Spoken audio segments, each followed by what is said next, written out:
What are the crazy assumptions you have made about God? Love based on performance. I am constantly working for his love. What does that mean? Um, it's almost as though I do things for reward points in the sense that when I pray more, I think he loves more. When I give more time, I'm like, oh, he's definitely more proud of me now. Oh, He's there. And that concept seems really nice. yes, like you're obeying, so you should love Feel him more. more. But that's not how it works. That's not how it works. God, God's love is independent of your actions. Hi, my family members. Today we'll be interviewing someone special, and I would just like him to introduce himself to us. Hello, everyone. My name is Segun Daniel. I'm the founder and CEO of Order. That's lovely. Okay, can you tell us about Order? Order is a delivery and logistics company that is campus centered. So it's majorly on campuses and not just everywhere. Okay, so let's go straight to business. All right. So my first question: what's the one thing you wish you knew earlier about God that has affected you negatively? Okay, and before I even go into that, I just want to say how much of a privilege and honor it is to be here. I really find I'm escalated, at least. Thank you. Something I wish I knew about God that has affected me negatively. I don't want to touch on too much doctrine, Okay. but when I started up on the faith, There was a lot of teaching on God's will be done. God's will be done. God's will be done. And it really lifted a lot of weight from my active participation into God's will be done. Okay. So I don't want to name that sector of faith a lot, but it was heavy. There was heavy focus on God have already planned out everything. That's too you much. don't have to do much. Okay. Just since you're already saved, that's cool. Like, just leave. I think It just created this kind of passive, like, I mean, God's my father, he would work it out. So eventually, I came into greater knowledge that he has set apart for us life and death, choose life, right? So there is an active role we have to play, even when it comes to prophecy, if it comes to anything at all in God, we have an active role to play. So what would you say to someone who probably thinks that, that is okay? Because I'm sure that there are doctrines like that. Oh, don't worry, God will figure it out. You don't have to do much. So what would you say to someone who actually believes that that is how it is? There is a peace in knowing that God is in control of everything and he's Ebenezer, he's Jireh, there is a peace in that. And I wouldn't want that person to lose that peace, but I also want the person to be conscious of their role. So I would try to speak to the person that protect what you have, but know that you have a part to play. And this is constantly shown throughout the Old Testament, throughout the New Testament. I don't even know how that doctrine gets pushed so much, but it got pushed. So as the person keeps their peace, I will still want them to know that I will speak to them as though that taking them through scriptures, showing them the part whereby man had to play an active participation in fulfillment of God's plan, and what happened when they didn't play that active participation. Because you would see in the Old Testament that many a times God will prophesy and say, this, you would leave this place and get here in so amount of time. It's God's word. Yeah. It's God's will. But then it doesn't happen. But it's God's will. You go into the New Testament, it says that it's God's will that all men be saved. That won't happen. Not all men will be saved because it seems there's a human factor, which is a participatory role.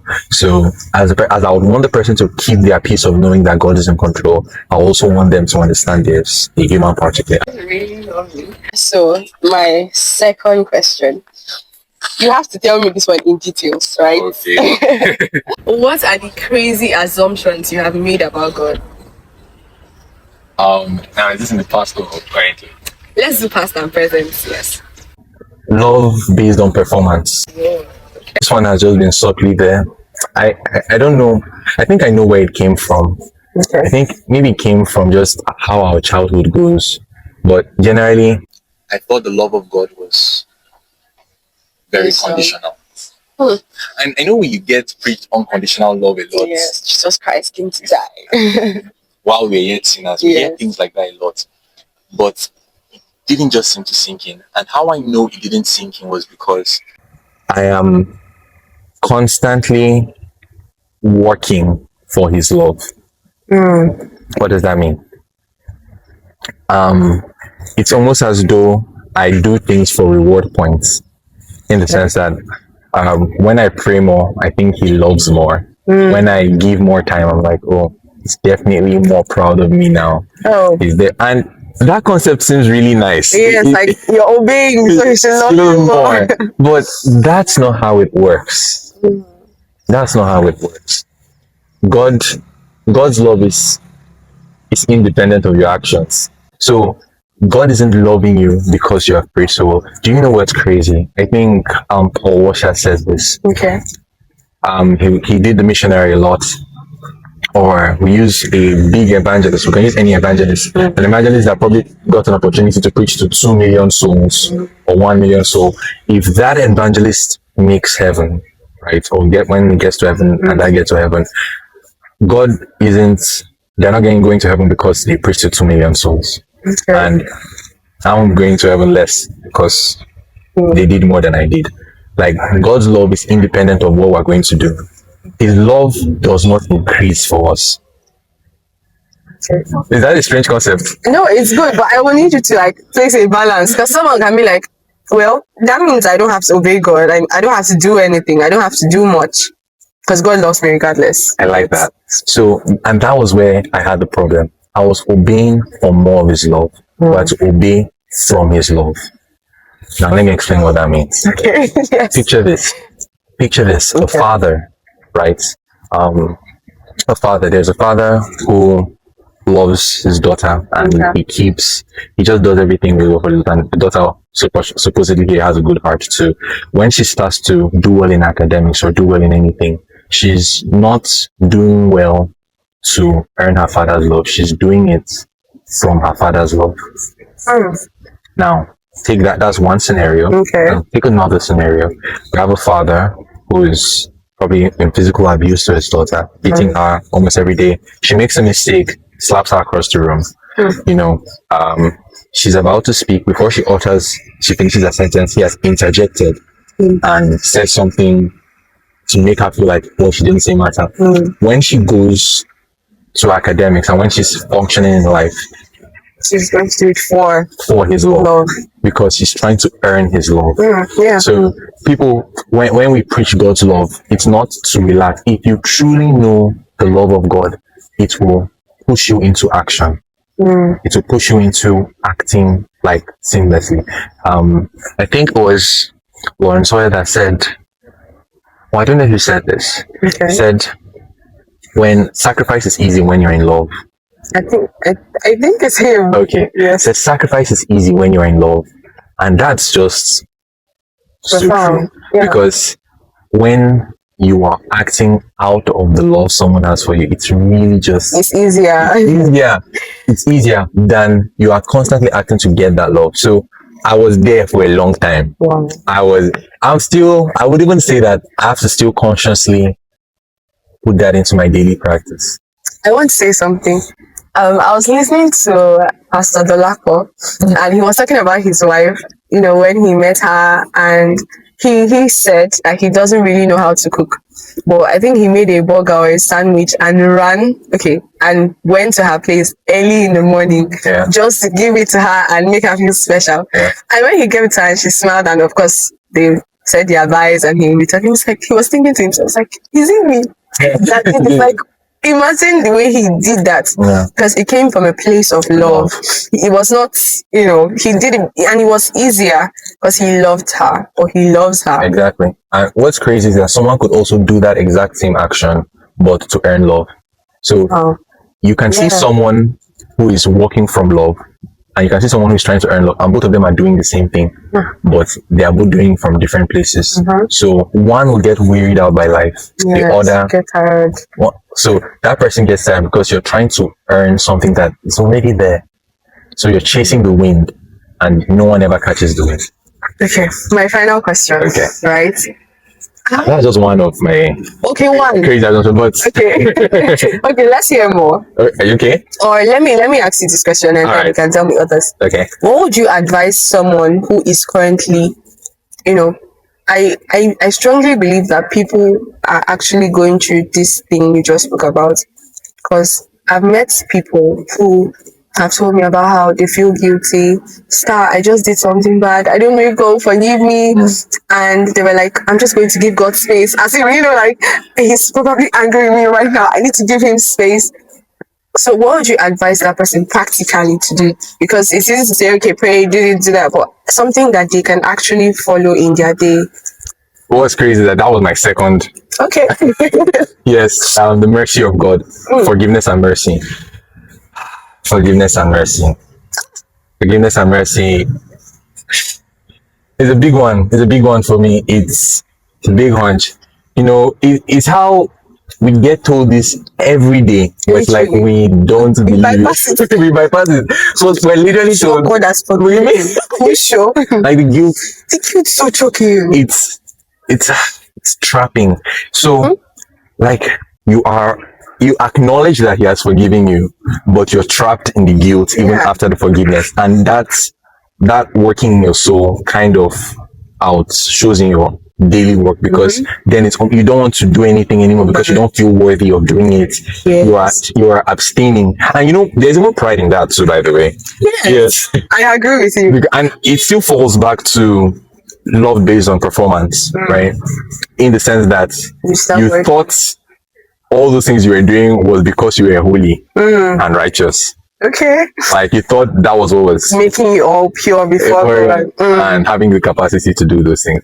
But now that you stepped out of line, it's like, oh, fair. And there's a balance to that too. Yes. There's a balance to that, because when we say things like that, we have to also be quick to balance it and say that this doesn't give license for lasciviousness and just living anyhow. But it's an important understanding we just need to have in the body too. And I think I was hearing a man of God speak about how men of God or ministers should have like a come together retreat thing, because if a man of God quote unquote falls or he's struggling, he has no one to talk to. Like a genuine man of God, a lot of the times, that's if he's not married, right? Let's not go into that. So if he's not married, he doesn't have anyone to speak to, because he's the one people are looking on not to. So he doesn't have anyone to share that burden with, right? I get that. Without condemnation coming, like you. How would you? I'm literally picturing Apostle Joshua Stillman. That's a lot. From how? You can't. The holy man. How? You can't imagine imperfection with these people. Yeah, that's true. We have just seen them as perfect. So, how are you struggling, sir? We are the name of house here, but you're struggling. The balance, because we don't want people living in sin on the pulpit, but we also want people to understand that God is not like liking sin, but if you fall, like God's hand are there to pick you up. There's restoration, right? There's mercy of God, literally. Like while we were yet sinners, He died for us. That's crazy. Not of works, lest any man shall boast, right? By grace are you saved through faith. So this I think it's coming into the body more, right? So what are you going to tell the person to do? Is it that the person should come into understanding? Are you saying they should spend more time with the word to really get to know how God works? Because we make a lot of assumptions. Like, I think I had that assumption that although God has forgiven me, has He forgotten it? I come before God, I'm like, God, I know I've done this thing. And I spoke to a friend, and he was like, God has forgiven you. Why have you not forgiven yourself? So I'll tell the person to know God for themselves. I know that sounds very simple. It's vague. You have to give us content. Yeah, it's context vague. Rather. It's vague, and I'll go into details. A lot of people know God. They they know your, like, let's say if I'm under you now, I know the God you know. I don't know God for myself. Was this the Berean church now? Yes, the Berean church that after Paul, right, so Paul Peter had spoken to them, they went back to check what they had said. Okay. Now, apart from that, I think a lot of people, all their knowledge about God is what they have heard. All they know about God is what they have heard. What they have heard from People. So, and someone might be hearing this and be like, yeah, what else? Isn't that all I meant to know about? So they never got to find God for themselves. They were always just hearing God from. I have to ask, So how do you know find God for yourself? So, very good. And this, we're getting there. So what I would say is shut out the noise. What does the noise mean? Right? I think every Christian should have a time whereby they cut out the media, they cut out several voices. Maybe they stick to their local church or something, but they cut out a lot of voices. And like, are you talking sermons or basically other media preaching? Yeah. Sermons preaching, sermons preaching media. Just a season, not all the time. A season whereby you get to intention, and maybe few sermons as led, few teachings as led, few books as led, but majorly you are consciously cutting out the voices, and you're getting to know God by yourself. Taking the New Testament, read the New Testament, read the book of John, read the epistles of John, understand the theology of God's love in the sense of go into scripture and see and like understand what it means. Do the study for yourself, really personally, right? Do that research and spend a lot of time. Take it as a long retreat session whereby you're canceling out the noise. You active noise cancellation on. Actively cancelling out the noise of all those voices you've been hearing. Because they can take a sermon cut whereby you just hear a preacher say, you would think you'll get anywhere without prayer. Don't pray first. And then, prayer, 12 hours, nothing more. The next day you're going on 12 hours. And those are good. Those really helped us. It helped us. But at the same time, it's important that you know God for yourself. Yeah. You know God for yourself. This won't always be the case, but it helps you sieve everything you're hearing. You know where that preacher is speaking from. You just know, because now the whole counsel of God has been shown to you. Does that make sense? Yeah, it does. So it's a lot of times we hear messages and it's like a page of the book, right? It's not the whole book. Yeah. Right. And that's why I think that a lot, I'm not going to put any name, but a lot of men of God, if you actually follow them, you would be like, oh, okay, that's actually not as bad. But people, you know how the media works. Clips. Yes, do this and this is going to happen. You would see a YouTube clip tag, how in such name of man of God attained spiritual by, and that's not what happened. Did you get? I'm sure there was a process. Yes, there was a journey, a personal journey, discovery, and all of that. That led to that. Yes. Yeah. Thank you so much. Okay. I strongly believe that someone listening to this has been blessed, as I have been, because when people say things, I was talking to a friend and I think we're talking about he was talking about how angels, we can command angels, and then it was like, no, Apostle Joshua said we can do this. Apostle Aaron has released the sermon concerning this. So it's about you going back and sitting with God and actually finding out this thing. So yeah, thank you so much for being here. Thank you for your time. Thank you so much. I'm very grateful. And God. Thank you.